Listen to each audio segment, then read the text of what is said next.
être trop compliqué. Je souhaite maintenant la bienvenue à l'Ordre des psychologues du Québec. Alors, mesdames, je vous invite à faire votre exposé. Vous avez 10 minutes. Par la suite, on procédera aux échanges. Et je vais me permettre de saluer une bonne amie, Mme Bernard, on est une ancienne citoyenne de Beauceville. Je me permets cette petite prérogative.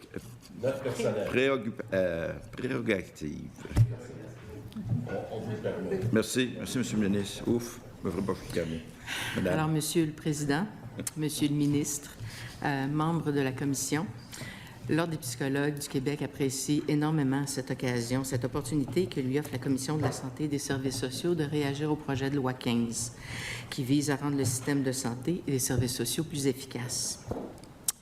Je suis Dr Christine Groux, je suis psychologue, neuropsychologue clinicienne. J'ai fait carrière d'une trentaine d'années dans le réseau public de la santé et ensuite comme chef de la discipline de psychologie avant d'être présidente de l'Ordre. Et je m'accompagne ici Mme André Bernard, donc, qui est administratrice de l'Ordre, qui est psychologue spécialisée dans la psychologie du travail et des organisations, qui est une faction de la psychologie qu'on connaît peu dans le réseau public de la santé, qui n'est pas dans le réseau public de la santé. Mais Mme Bernard a travaillé 7 ans au ministère de la Santé et des Services sociaux et elle a une expertise en gestion de changement et gestion de proximité, raison pour laquelle je lui ai demandé de m'accompagner. Alors, notre objectif aujourd'hui, c'est de soulever quelques enjeux qui nous semblaient essentiels à l'amélioration de l'efficacité du système de santé parce qu'on y croit puis parce qu'on tient à collaborer. 2 enjeux principaux que je vais soulever ici. D'abord, le traitement de la santé mentale dans le projet de loi et le rattachement des psychologues, donc, dans la structure de gouvernance. D'abord, sur la structure de gouvernance, parce que c'est un élément qui est très important pour nous, le projet de loi prévoit la création d'un conseil interdisciplinaire d'évaluation des trajectoires et de l'organisation clinique, donc amicalement baptisé le CIETOC, sous lequel on retrouve 4 conseils. Alors, le conseil des médecins, dentistes, pharmaciens et sages-femmes qu'on connaît bien, la direction des soins infirmiers qui a toujours été, le conseil multidisciplinaire qui s'est scindé, c'est-à-dire on a maintenant un conseil multidisciplinaire des services de santé qu'on comprend comme étant un conseil multi des services de santé physique et un conseil multidisciplinaire des services sociaux. Alors donc, on est tout à fait favorable donc à cette scission. Toutefois, on a rattaché les psychologues dans l'organigramme au conseil multidisciplinaire des services sociaux, ce qui pour nous est une erreur parce que les psychologues ne sont pas dans le réseau public de la santé des dispensateurs de services sociaux et ils ne seront pas dans cette structure contributive dans l'évaluation des trajectoires de l'organisation clinique, ni évidemment dans les pratiques du domaine social, puisque ce n'est pas leur domaine de pratique. Alors, la proposition, évidemment, qu'on fait, c'est un rattachement au Conseil des médecins, dentistes et pharmaciens et sages-femmes pour les raisons suivantes, c'est-à-dire d'abord dans le réseau public de la santé des services sociaux. Comme je l'ai mentionné, les psychologues ne pratiquent pas dans le domaine social ni n'offrent des services sociaux d'aucune façon. Ils offrent des services de santé, principalement des services de santé mentale. Ils travaillent dans l'organisation des trajectoires de services de santé mentale et ils font quasi exclusivement des activités cliniques de diagnostic et de traitement en santé. Et leur pratique est intimement liée à celle des médecins ou médecins spécialistes et c'est avec eux qu'ils élaborent généralement les trajectoires de services et l'organisation des soins et services, bien sûr avec les équipes multi. Si je fais un portrait de l'effectif des psychologues au Québec, vous savez qu'on en a plus de 9 000. Cependant, dans le réseau public de la santé et des services sociaux, il y en a 2069. Et ces 2069 personnes sont rattachées au CIS et au CIUS. Donc, la répartition, elle est essentiellement dans les centres hospitaliers. Il y en a un quart dans les centres hospitaliers. Centres hospitaliers psychiatriques, donc il y en a environ 300. Dans les centres de réadaptation en déficience physique, dans les CLSC. Alors donc, ils ne sont pas dans les centres jeunesse, ils ne sont pas dans les services communautaires, ils sont vraiment donc rattachés dans les services de santé spécialisés. Maintenant, les exemples de rattachement, juste pour donner une illustration, parce que je ne suis pas certaine que ça soit si connu que ça, mais j'ai regardé 2 exemples avant de venir. J'ai regardé l'exemple de Sainte-Justine à Montréal, puis j'ai regardé l'exemple du CHUM. Et si vous regardez le CHUM, où il y a un gros service de psychologie, alors ils sont rattachés en neurologie, en oncologie, en transplantation, en cardiologie, en psychiatrie, en gériatrie et en douleurs chroniques. Si vous regardez en pédiatrie à l'hôpital Sainte-Justine, vous les retrouvez en médecine des adolescents, dans la clinique de grossesse à risque procréation assistée gynéco-obstétrique, en gastro-hépatologie. Il y en a 7 en psychiatrie, 3 en neurologie, 6 en hémato-oncologie, 6 dans le programme Sirène. Il y en a en cardiologie et en douleur, il y en a en chirurgie traumatique, il y en a un en néphrologie, puis il y en a un en fibrose kystique. Alors, tout ça pour vous dire que leur rattachement logique est vraiment avec les services de santé. Je voudrais évidemment parler de la formation parce qu'on a entendu beaucoup de choses sur la durée de la formation, sur la formation des psychologues. Alors, je pense que la majorité des gens savent que ça prend un doctorat pour porter le titre de psychologue. Depuis 2006, le doctorat est obligatoire.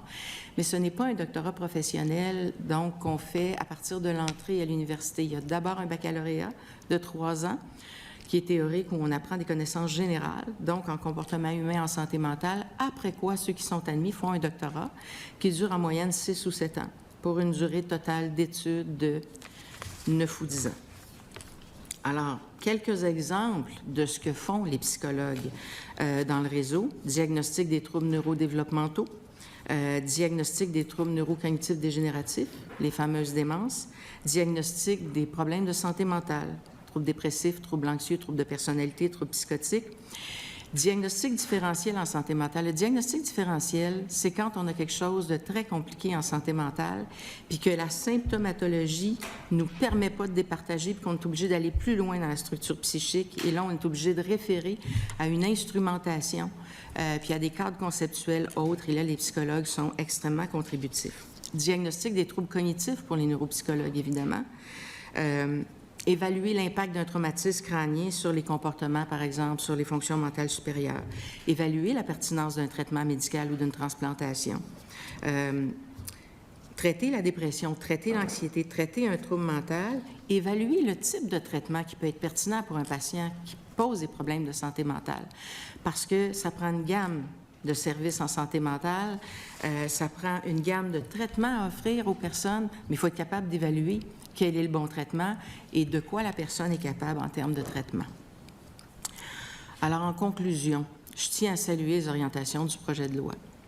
Et je pense que les grandes orientations sont fort bénéfiques. Mais l'Ordre des psychologues ne pouvait pas rester silencieux devant le fait que les mots santé mentale sont absents des pages du projet de loi, de chacune des pages du projet de loi, et sans y voir aucune intentionnalité.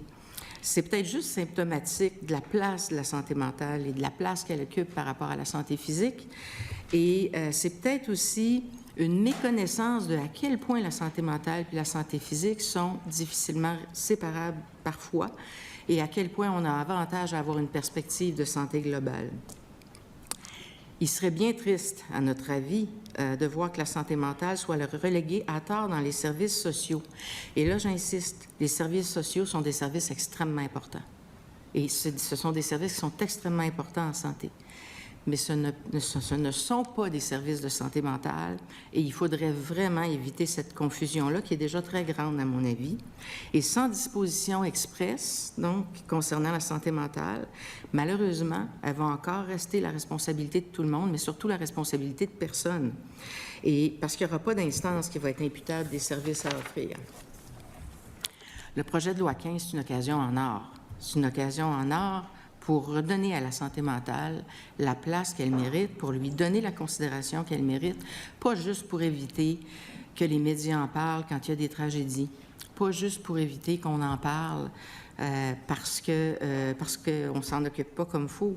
C'est vraiment pour pallier à la souffrance muette, à la souffrance des gens qui n'ont pas de tribune pour s'exprimer, au parcours du combattant aussi, des gens qui tombent avant la fin du combat, puis des fois avant d'obtenir des services, et au désespoir des familles qui se retrouvent complètement impuissantes aussi et particulièrement devant des gens qui sont difficiles à traiter, difficiles à soigner.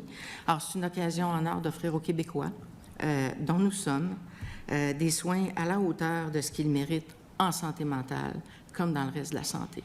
Merci beaucoup. Merci beaucoup, Madame la Présidente. Alors, Monsieur le ministre, on va initier cette période d'échange avec vous. Merci beaucoup, Monsieur le Président.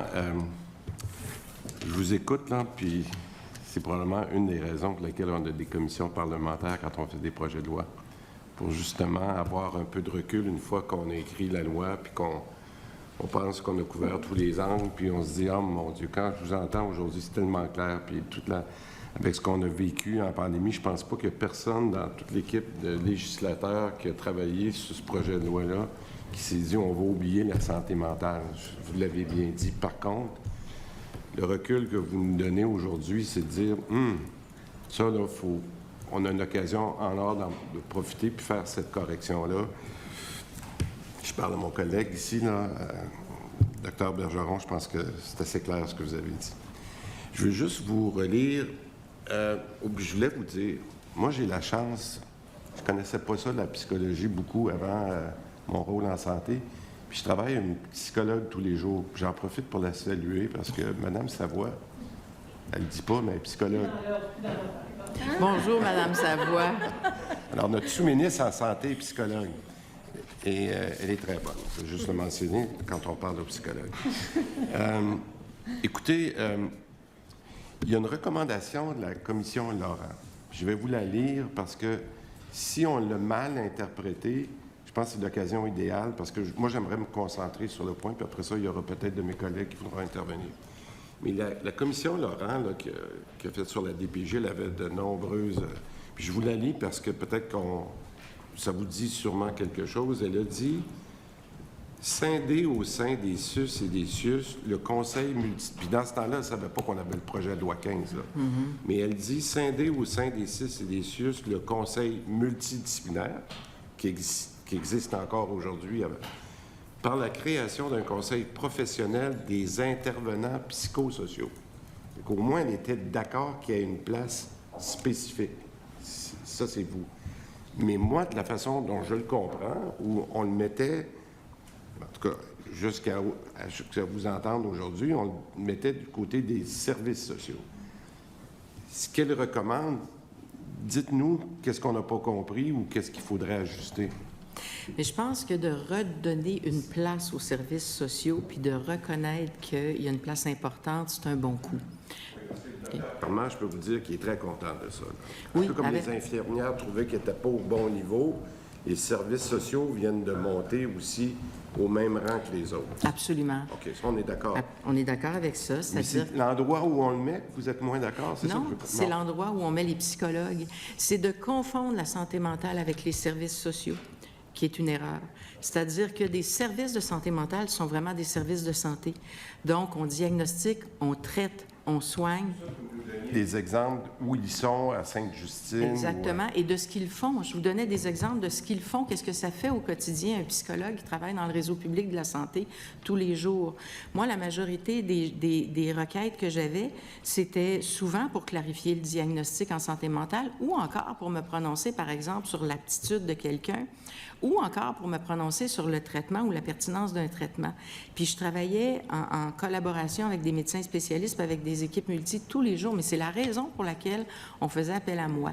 Dans l'hôpital où je travaillais, les psychologues avaient monté avec les médecins qui étaient des chefs cliniques à ce moment-là, des programmations pour traiter les troubles anxieux et de l'humeur. Donc, c'est ça qu'ils font. Alors, moi, ce que je dis, c'est les services sociaux sont importants, puis bravo de leur avoir donné une place. Mais quand on parle de services sociaux, on ne parle pas de la même chose. C'est vrai ce que vous dites, mais vous le verriez où à ce moment-là? Sans vous suggérer quoi que ce soit, vous le verriez où? Vous parlez de la santé mentale? Oui.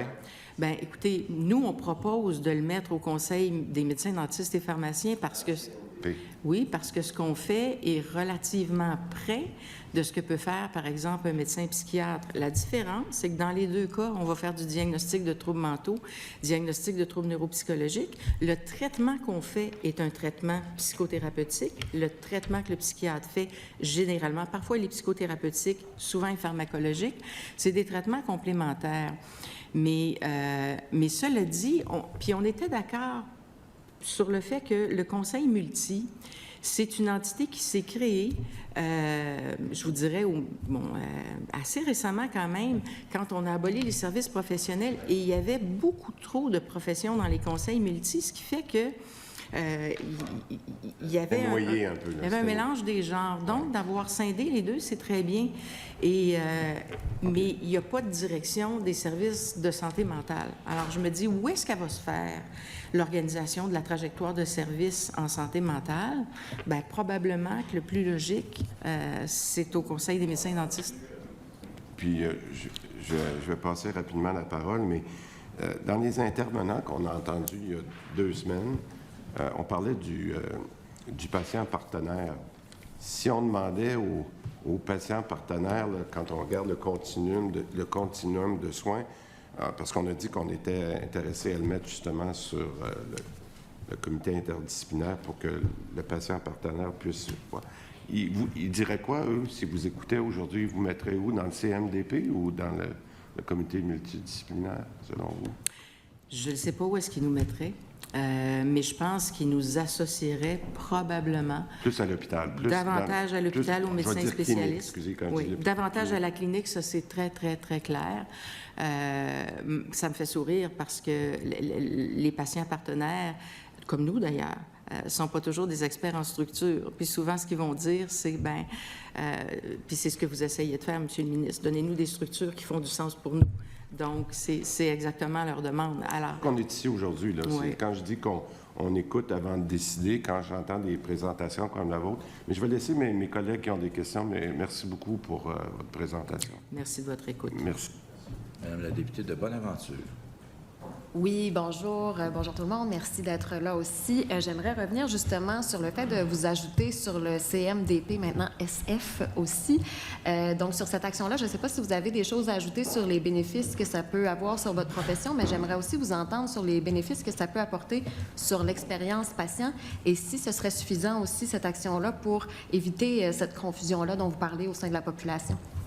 Je vais vous dire honnêtement, quand on l'a regardé, on s'est vraiment, tu sais, la mission d'un ordre, c'est vraiment de protéger le public. Je le sais que ça a l'air cliché, là, mais c'est d'assurer la qualité des services des psychologues puis d'assurer l'accès aux services des psychologues. Et on s'est demandé où est-ce que les psychologues vont être le mieux positionnés pour travailler les trajectoires de services en santé mentale. Et ça a été ça, notre logique. Ça a été ça parce que l'accès aux services de santé mentale, actuellement, ça reste encore le parcours du combattant. Et il y a énormément de travail qui se fait pour être capable de déployer plus de services, mais on est encore loin du compte quand on veut avoir le bon service par le bon professionnel au moment opportun. Donc, il faut travailler sur les trajectoires de services, il faut travailler sur l'organisation des soins et services. Puis, où est-ce qu'on va être le mieux positionné pour le faire? Bien, c'est probablement là, mais je vous avoue que c'était difficile de voir la place de la santé mentale. Ce qui était triste, c'est de voir, non pas qu'il y avait une direction des services sociaux, c'était de voir qu'on confondait les deux. Et pour moi, c'est encore une non-reconnaissance de la place de la santé mentale et de la nécessité de la traiter comme un aspect de la santé. Merci. Madame la députée de Marie-Victorin. Sur une partie, je suis pas mal d'accord avec vous pour être infirmière clinicienne de profession sur santé physique et santé mentale, ça va ensemble. Moi, je suis totalement d'accord là-dessus. En première ligne, on travaille étroitement en collaboration, surtout en multidisciplinaire. Et comment on peut améliorer cette pratique-là, surtout en première ligne? En première ligne, moi, je trouve qu'il n'y en a pas assez de psychologues. Comment qu'on peut faire pour faire en sorte qu'ils viennent plus en première ligne? Là, vous avez parlé beaucoup au niveau des hôpitaux, mais en première ligne, il y aurait leur place. Parce que la santé mentale, c'est de travailler en amont pour prévenir l'hospitalisation. Comment on peut faire ça? Je peux pas être plus d'accord. Là, je vais essayer de faire une réponse concise, mais ça va être vraiment tough. Écoutez, je pense qu'en santé mentale, il faut travailler sur la prévention, il faut travailler au départ. Donc, ça fait longtemps que je dis quand il y a un problème de santé mentale, si on ne le traite pas, il risque de s'aggraver puis il risque de le complexifier. Puis, il faut travailler sur l'accessibilité du continuum de services, puis sur la qualité du continuum de services, puis il faut travailler sur la continuité des soins aussi. Donc, il faut en faire un enjeu, à mon avis, là, global de santé. Maintenant, évidemment que quand on regarde l'ancien plan d'action en santé mentale, on parlait beaucoup du tandem médecin-psychologue. Ça fait un bon moment qu'on dit qu'on aurait pu vraiment contribuer à désengorger les cliniques de médecine familiale parce que la proportion de gens qui y vont pour des problèmes de santé mentale, elle est énorme. Alors, quand on considère que les psychologues, les IPS peuvent le faire aussi, cela dit maintenant, mais elles sont quand même beaucoup moins nombreuses. Quand on considère que les psychologues peuvent à la fois diagnostiquer puis à la fois traiter en psychothérapie, puis quand on considère que la majorité des problèmes de santé mentaux courants, c'est troubles dépressifs, troubles anxieux, puis que le traitement de choix, c'est pharmacopsychothérapie, bien, si on pouvait l'offrir, la psychothérapie d'emblée, tu sais, si on avait un psychologue qui pouvait diagnostiquer, traiter, référer au médecin lorsque requis, je pense qu'on désengorgerait beaucoup et qu'on aurait fait un bon coup. Puis si on reconnaissait effectivement cette place-là, ça aiderait. Et avec qui vous devez travailler pour avoir ça? On offre toute notre collaboration au ministère pour... Qui, ça serait-tu plus avec les collèges des médecins? Bien, je vous cette dirais que reconnaissance? la Fédération des médecins omnipraticiens, tu sais, quand j'avais déjà posé la question il y a quelques années, c'est sûr que c'était leur souhait d'avoir des psychologues dans les groupes de médecine familiale, justement pour aider à prendre en charge, parce que, comme je vous dis, la proportion de troubles mentaux courants qui se présentent dans les cliniques de médecine familiale, elle est énorme. Alors donc, s'il y avait des psychologues pour diagnostiquer, traiter, je pense que ça les aurait aidés. Et est-ce que vous pratiquez aussi au niveau, chez les jeunes, en première ligne, au niveau du dépistage, que ce soit TSA ou TDAH, par exemple? Écoutez, dans les GMF, il y en a très peu de psychologues. Il y en a très peu. Il y en a dans les CLSC. Il y en a environ 500 quelques dans les CLSC. Mais en majeure partie, dans le réseau public de la santé, ils sont beaucoup plus en deuxième, troisième ligne dans les CIS et les CIUS. Que vous pouvez dépister pour cette clientèle ou pas? En fait, c'est plus que du dépistage, c'est-à-dire qu'ils peuvent diagnostiquer. Ah! On n'a pas besoin d'un psychologue pour dépister, mais donc ils peuvent vraiment évaluer, diagnostiquer. C'est bien. Continue. Oui. D'abord, bonjour mesdames, merci d'être là. Je vais prendre au bon un peu ce que ma collègue disait. Bon, vous pouvez diagnostiquer et actuellement, donc, il n'y a pas de restriction. Là. Vous avez un rôle diagnostique qui est étendu et vous mentionnez que vous n'êtes pas vraiment dans la première ligne ou très rarement. Le frein, il est où? Écoutez, c'est une bonne question. On a décidé de mettre les psychologues davantage donc dans les cliniques de médecine spécialisés, d'où notre proposition. Mais cela dit, je pense honnêtement que dans les factions dont je vous parlais, c'est-à-dire qu'en oncologie, en cardiologie, en douleurs chroniques, honnêtement, ça en prend des psychologues. En psychiatrie, ça en prend des psychologues. Alors donc, il ne faut pas déshabiller Saint-Pierre pour déshabiller Saint-Paul non plus. Puis je voudrais apporter une précision. Quand on a réservé l'activité de l'évaluation des troubles mentaux, qui est l'équivalent du diagnostic, on a fait un compromis sémantique, c'est-à-dire que le terme diagnostic est réservé dans la loi médicale. On a fait énormément de représentations, donc dans le PL 43 auprès de l'Office des professions, auprès du ministère, pour qu'on puisse utiliser le terme diagnostic pour les professionnels habilités, parce que la confusion sémantique fait en sorte que les gens, ils n'ont pas accès aux services, ils n'ont pas accès aux prestations, donc c'est dans le mémoire, ils n'ont pas accès exactement. Et donc, ils doivent... Puis écoutez, j'ai honnêtement toute la documentation. Là, on a été appuyé par l'Ordre des infirmières et infirmiers, par le Collège des médecins. Tout le monde s'entend sur le fait que évaluation des troubles mentaux, diagnostic, c'est la même chose. Il faudrait juste pouvoir utiliser le terme puis régler la confusion sémantique. Mais l'activité est là, elle demeure là. Donc, c'est selon vous un frein à être dans les cliniques en première ligne? Non, le frein à être dans les cliniques en première ligne, c'est vraiment une décision de réseau, c'est-à-dire qu'on a préféré mettre les psychologues en deuxième, troisième ligne. Maintenant, quelles sont les raisons? Je n'en sais rien. Il y a deux façons de voir la chose, hein? Puis c'est vrai ici, mais c'est vrai aux États-Unis ici. On peut considérer, dans le fond, que la psychologie, c'est une pratique de spécialisation en santé mentale. OK? Puis on peut considérer qu'on devrait en avoir un peu partout. Puis moi, je vous dirais, ça commence dans les écoles. Okay? Ça commence dans les écoles parce qu'il y en a des troubles à traiter, puis ils ne s'aggraveront pas si on les prend à temps. Mais cela dit, si on en avait en première ligne, vous savez, moi, quand je travaillais dans un hôpital psychiatrique, dans le programme des troubles anxieux et de l'humeur, les gens qui arrivaient pour dépression, il fallait qu'il y ait 2 échecs de traitement. Et la question que je me posais, c'est pourquoi on attend qu'il y ait 2 échecs de traitement avant qu'ils puissent être traités en psychothérapie, parce qu'on sait que c'est ça le traitement qui fonctionne avec la médication. Alors... Il reste 1 minute. Oui, bien, Madame la députée de Phares. Oui. Bon, bonjour, merci d'être là. Moi, j'ai une question pour vous par rapport au projet de loi. Qu'est-ce qu'on peut faire pour améliorer l'accès aux soins de santé, si on peut, dans ce projet de loi et comment? Je pense que c'est l'objectif. En santé mentale, évidemment. Oui. Je pense que c'est vraiment l'objectif du projet de loi. Donc, je pense qu'il faut revoir les trajectoires de service. Je pense qu'il faut... Il faut, en fait, s'assurer, puis ça fait 20 ans qu'on le dit, c'est pour ça que ça fait drôle de le répéter, puis on n'y est pas encore au bon professionnel au moment opportun. Mais il faut être capable de bien évaluer le besoin.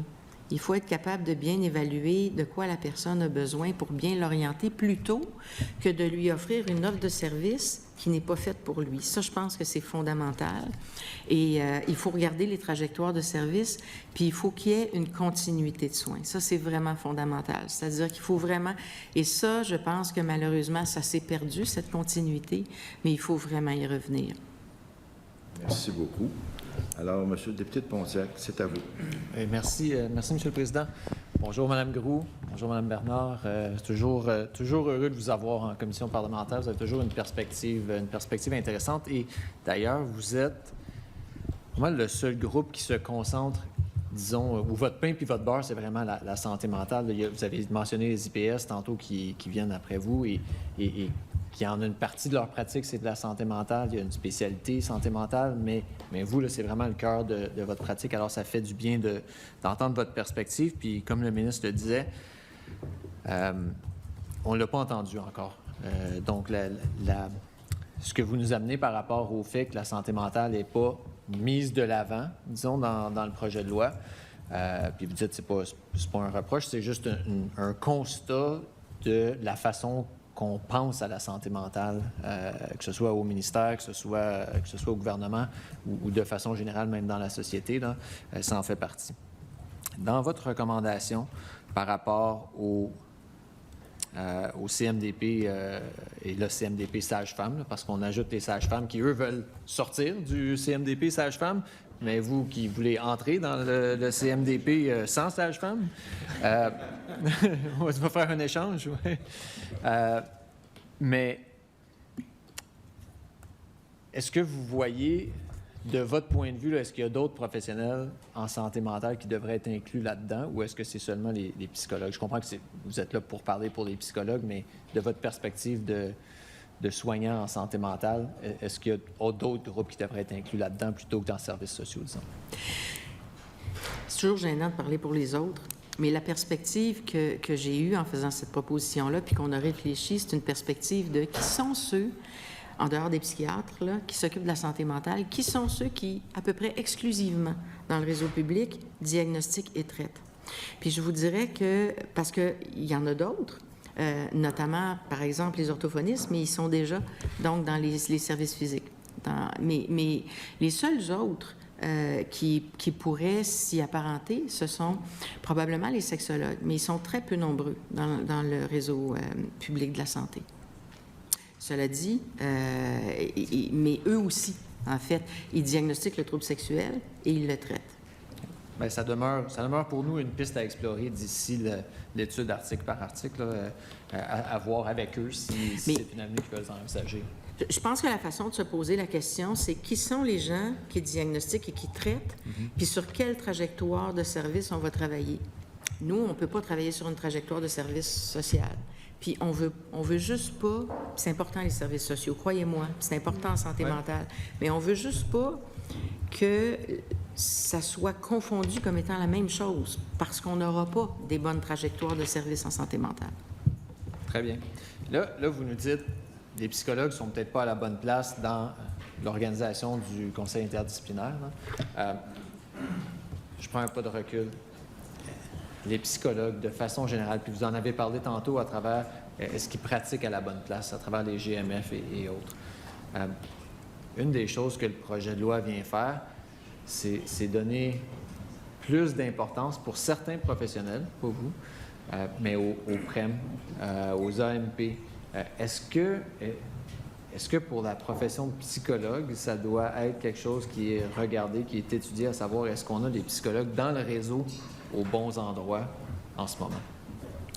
Je pense que quand je regarde juste la répartition, par exemple, là, des centres de réadaptation à déficience physique, OK, ou des centres de réadaptation Point-Barre, ou encore le CHUM ou Sainte-Justine, bien, je vous dirais, c'est sûr que je sais pourquoi il y a des psychologues là. Parce que moi, j'ai fait des internats un peu partout, puis j'ai travaillé dans ces endroits-là. Tu sais, quand vous avez quelqu'un qui est polytraumatisé puis qui est en réadaptation pendant 2 ans, honnêtement, ça va y prendre des services de santé mentale, puis ça va y prendre un psychologue, ça va y prendre un neuropsychologue aussi s'il y a un trauma crânien.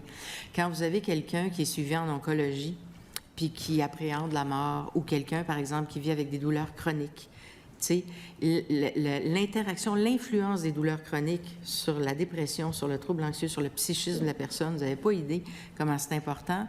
Puis demander à peu près encore là, je ne veux pas présumer, mais c'est parce que je le sais, demander à peu près à n'importe quel médecin spécialiste qui va faire une chirurgie, une transplantation, quand il y a un patient qui ne veut pas vivre, tu sais, qu'est-ce qui se passe? Donc, c'est un défi. Alors, est-ce que les psychologues sont à la bonne place? J'aurais tendance à vous dire, si on en a placé là, en oncologie, en cardiologie, puisqu'il y a énormément d'études qui démontrent, par exemple, qu'après un incident cardiaque, ça, c'est les études de François L'Espérance, c'est-à-dire il y a un lien avec la dépression. Alors, je pense que oui. Cela dit, est-ce que on doit réorganiser les services de santé mentale, parce que c'est vrai qu'il n'y en a pas beaucoup en première ligne, puis c'est vrai que c'est pas facile d'avoir accès à un psychologue ou à quelqu'un qui va offrir un traitement psychothérapeutique en première ligne. Alors, cela dit, c'est sûr que, vous le savez, on a des psychologues qui travaillent en cabinet privé, puis on en a qui travaillent dans le réseau public, puis ceux qui travaillent dans le réseau public sont de moins en moins nombreux. Pour moi, c'est inquiétant, parce qu'on ne traite pas le même monde, puis on ne traite pas de la même façon. Là, je vais sortir un petit peu du projet de loi là, pour quelques instants, parce que le ministre met beaucoup, je ne veux pas dire qu'il met tous ses œufs dans le même panier, là, mais il met beaucoup de ses œufs dans le panier du guichet d'accès à la première ligne. Puis il aime nous dire que c'est un succès, on peut en débattre à longueur de journée, mais dans ce guichet-là, essentiellement, là, si je le comprends bien, M. le ministre, là, les gens peuvent appeler, quand ça fonctionne bien, ils peuvent appeler, puis là, il y a quelqu'un qui les réfère au bon professionnel, comme vous avez dit tantôt, là, au bon professionnel, au bon moment. Sauf que moi, de ce que je comprends, on ne peut pas être référé à un psychologue à travers le guichet d'accès à la première ligne. Est-ce que vous devriez être inclus dans ce groupe de professionnels-là qui peut être référé par le GAP? Bien, c'est-à-dire qu'on dit depuis longtemps que ça prend une gamme de services en santé mentale.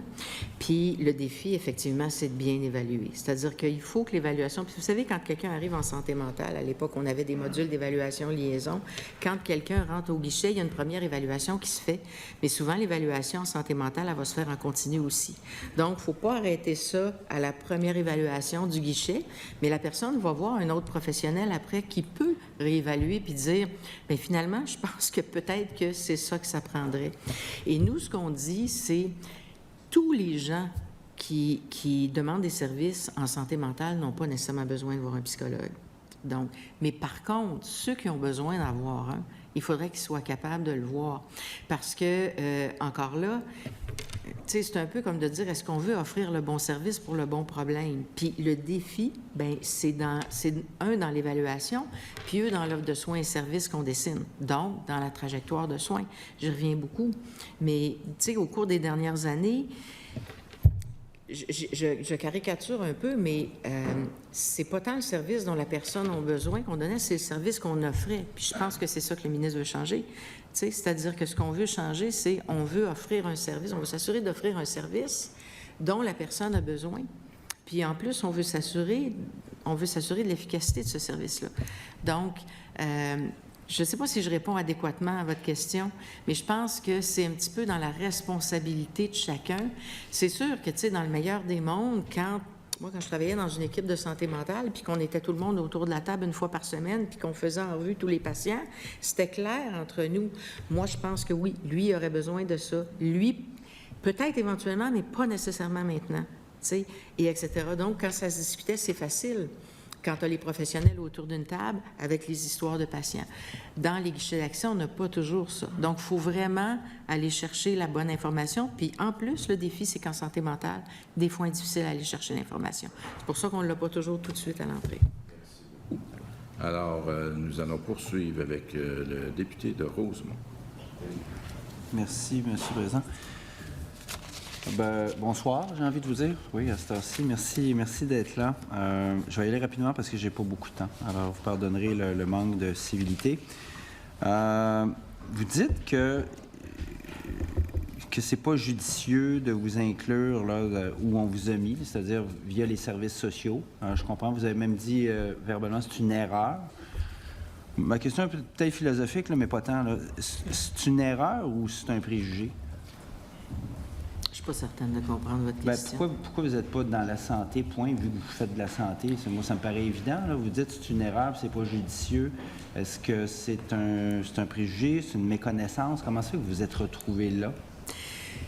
Je pense qu'on a tendance à associer historiquement, puis je vous dirais que ça date des années 60-70, certainement, puis ma collègue, j'aimerais ça qu'elle complète si elle le souhaite, mais je pense que cette idée qu'il y a des intervenants psychosociaux qui font des interventions psychosociales sans qu'on sache trop c'est quoi, mais c'est un petit peu toute la même chose, elle est révolue. C'est-à-dire qu'elle est révolue parce qu'on est un demi-siècle plus tard, puis on a des activités beaucoup plus précises, on a des champs d'études plus précises, les définitions, je vous dirais, j'ai essayé de faire la démonstration de ce qu'ils font les psychologues, puis où est-ce qu'ils sont placés. Moi, je n'y vois pas d'intentionnalité parce que je pense qu'il y a vraiment une intention de s'occuper de la santé mentale, puis je pense qu'on a vraiment pensé qu'on le faisait. Mais peut-être qu'il y a encore une tendance à confondre les deux. Parce que, vous savez, quand on... Il y a quand même pour les patients qui ont des troubles mentaux graves, puis là, je ne parle pas de ceux qui ont des troubles mentaux courants, parce que ceux qui ont des troubles mentaux courants, je veux dire, c'est tout le monde autour de la table potentiellement, vous comprenez? Donc, ceux qui ont des troubles mentaux graves, c'est sûr qu'au niveau des déterminants sociaux, ils sont plus vulnérables. C'est sûr qu'ils ont des difficultés d'accès au logement, ils ont des difficultés à trouver un emploi, à garder un emploi, bon, etc. Mais il reste que les services sociaux ne sont pas qu'en santé mentale, ils sont là quand même chez les jeunes, ils sont là en gériatrie, ils sont là. Alors, je pense qu'il faut départager les services sociaux puis les services de santé, redonner les lettres de noblesse, et c'est ce qu'on a voulu faire aux services sociaux, puis bravo, mais pas oublier que dans les services de santé, il y a des services de santé mentale qui ne sont pas des services sociaux. Mais c'est parce que vous notez aussi qu'il n'y a pas les mots santé mentale dans le projet de loi. Là. On l'avait noté aussi. Là. Ça va de soi. Vous dites par ailleurs que c'est une occasion en or là, de donner sa place à la santé mentale, mais outre le fait de, mettons, vous mettre là, dans le CMDP, on enlèvera SF puis on mettra psychologue, là, si les sages-femmes ne veulent pas y être. Là. Mais outre ça, où est-ce que vous voyez l'occasion en or de revaloriser votre profession puis de l'utiliser aussi comme ça devrait être le cas, là? Outre que l'acronyme puis l'endroit technique où vous allez aboutir, là? Comment on fait ça? Réponse rapide, s'il vous plaît, parce que le temps était... Réponse très rapide. Je pense que la profession, elle n'a pas tant besoin d'être valorisée parce que je pense que la population québécoise sait ce que ça fait un psychologue, puis ils en demandent des services psychologiques. Je pense que la profession a juste besoin d'être bien positionnée, puis d'avoir une reconnaissance, je vous dirais, de l'exercice du jugement professionnel dans le positionnement. Ça, c'est un élément important. Merci. Je peux mettre... mentionnais, dans la loi, on ne nomme pas la santé mentale. Historiquement, la santé était physique et mentale, mais quand on regarde toutes les équipes, il y a beaucoup plus de monde dans le physique que dans le mental. Et là, je pense que, comme disait le ministre tantôt, si on donne cet espace-là, dans la loi aussi, pour commencer à la positionner, puis la population va être contente, parce qu'on la voit, là, tous les problèmes qui découlent des problèmes de santé mentale. Merci. Merci beaucoup. Monsieur le député des Îles-de-la-Madeleine. Merci beaucoup. Bonjour, Dr. Gros et Bernard. Je vais continuer sur ce que vous disiez concernant la valorisation. En fait, vous dites peut-être qu'on n'a pas valorisé le rôle du psychologue, si je comprends bien. Mais par contre, dans le réseau public, vous avez des tableaux à l'appui pour démontrer qu'il y a un exode des psychologues. En fait, on parle d'un besoin de 860 psychologues dans le réseau public d'ici les 5 prochaines années. Vous dites que c'est peut-être pas étranger au fait qu'on a des listes d'attente à 20 694 personnes. En quoi est-ce que ce projet de loi-là, ou le brassage de structures qu'on fait actuellement, pourrait nous permettre de changer cette tendance-là qu'on observe? D'abord, ce que j'ai dit, c'est que la profession de psychologue n'a pas tant besoin de valorisation. Je pense que socialement, elle est valorisée. Mais dans le réseau de la santé, le positionnement est peut-être pas nécessairement celui qui est idéal. Qu'est-ce que vous voulez dire? Bien, ce que je veux dire, c'est qu'en fait, on a tendance à confondre, justement, puis je pense que la confusion entre les services sociaux, les services de santé mentale, qu'est-ce qu'ils font les psychologues dans... Tu sais, je pense qu'on a des gestionnaires de proximité qui se sont retrouvés avec des professions, toutes catégories confondues, puis qui se sont retrouvés avec des impératifs aussi. Donc, je ne peux pas les blâmer, mais c'était difficile à un moment donné de savoir qui positionner où, puis comment traiter, puis comment regarder les trajectoires de service. Est-ce que cette fois-ci, on va y arriver? Écoutez, c'est sûr que moi, si j'y croyais pas, je serais pas ici. Donc, je crois qu'il y a vraiment une intention. Je pense que tout est dans l'opérationnalisation. Puis là, j'aurais tendance à laisser la parole à ma collègue, mais tout est dans l'opérationnalisation, dans comment l'intention va atterrir sur le terrain. Puis je peux pas... Tout ce que je peux dire, c'est qu'on va offrir notre collaboration pleine et entière, comme on l'a fait jusqu'ici. Mais il y aurait moyen de soigner différemment. Les 20 000 quelques patients qui attendent pas nécessairement tout pour un psychologue, mais ceux qui en ont besoin devraient en avoir un, puis les autres, il faudrait bien évaluer le besoin, mais j'aimerais ça peut-être. Oui, c'est ça.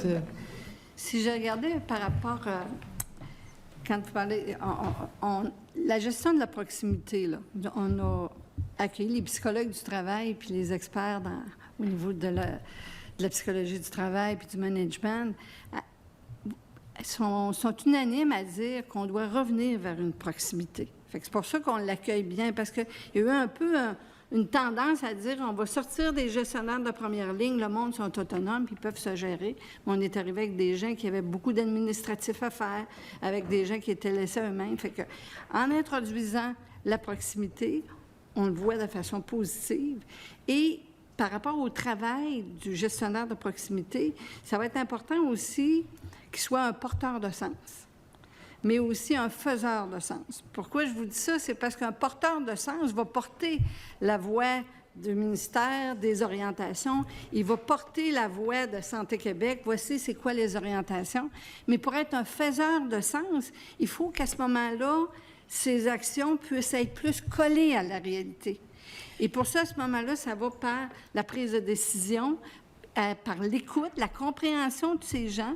Et si je reviens par rapport aux psychologues, une des choses, le fait aussi que les psychologues ont un peu quitté, c'était cette impression-là d'être noyé avec tout le monde, puis les besoins qui étaient spécifiques pour bien faire ta job de psychologue. Bien, je pense qu'avec l'arrivée des gestionnaires retour des gestionnaires de proximité, puis une bonne marge de manœuvre. Et je peux vous dire que... Merci beaucoup. On va aller avec la députée de Vaudreuil. Merci de votre réponse. Merci, Monsieur le Président. Voulez-vous fermer vite la dernière question? Là-dessus, largement. Les griefs qu'ils ont par rapport à la gestion de proximité, c'est qu'ils ont eu dans les dernières années une gestion exclusivement administrative et non pas une gestion clinique. Merci. Dans votre mémoire, vous parlez de la confusion sémantique entre les termes évaluation et diagnostic. Vous dites vous mentionnez là, qu'il y a une possibilité là, de mettre un terme à cette confusion-là d'ordre sémantique. Vous êtes d'avis que la population va être mieux desservie si on met un terme à cette confusion-là. Je veux vous entendre. Bien, écoutez, je pense que pour le Collège des médecins, pour l'Ordre des infirmières, pour l'Ordre des psychologues, pour les professions en santé mentale, en relations humaines, c'est très clair, c'est dans notre guide explicatif. Je peux vous montrer les communiqués du Collège des médecins là-dessus, de l'Ordre des infirmières. Tout le monde s'entend pour dire que l'évaluation des troubles mentaux, le diagnostic des troubles mentaux, c'est la même chose, mais l'utilisation du terme diagnostic était réservée dans la loi médicale. Moi, ce que je dis, c'est que les compagnies d'assurance, les gens qui donnent des services, les gens qui travaillent au gouvernement, puis qui donnent des prestations pour des handicaps, ils savent pas ça. Ils savent pas. Fait que si on veut régler la patente, là, tu sais, c'est pas normal que quelqu'un, par exemple, qui va voir un psychologue qui a un diagnostic de dépression, bien, il arrive à sa compagnie d'assurance, puis là, on lui dit, bien là, ça prend un diagnostic médical parce que ça, c'est pas un diagnostic. C'est pas normal, ça engorge. Ça engorge, puis pour la personne, bien, c'est le parcours du combattant, puis il y a des coûts humains. Il y a des coûts humains, financiers, puis sociaux, parce que là, on paye 2 professionnels pour faire la même chose. Même chose, je pourrais vous donner l'exemple de l'orthophoniste à l'école, là, qui va faire une évaluation du trouble de langage, puis à qui la compagnie d'assurance ou le gouvernement, pour avoir une prestation pour enfants handicapés, va dire « va chercher une certification médicale ». Mais ça a un impact directement là, auprès de la population, juste de mieux déterminer. J'espère qu'on a pris des notes. En fait, je suis certaine qu'on a pris des notes là, à cet effet-là. Écoutez, je peux vous redéposer le mémoire qu'on avait fait là-dessus. Je pense que c'est impératif. Il y en a des solutions, puis on veut aider, mais je pense qu'il y en a. Puis cela dit, je pense que le chantier sur l'élargissement des pratiques, j'espère que ça va nous amener à ça. Merci. Merci de la clarification. Une des clés, oui, selon moi. Alors, écoutez, mesdames, je vous remercie beaucoup d'avoir participé à notre commission. Votre présentation, les échanges. Merci beaucoup. On va suspendre momentanément pour permettre au prochain groupe de prendre place. Merci.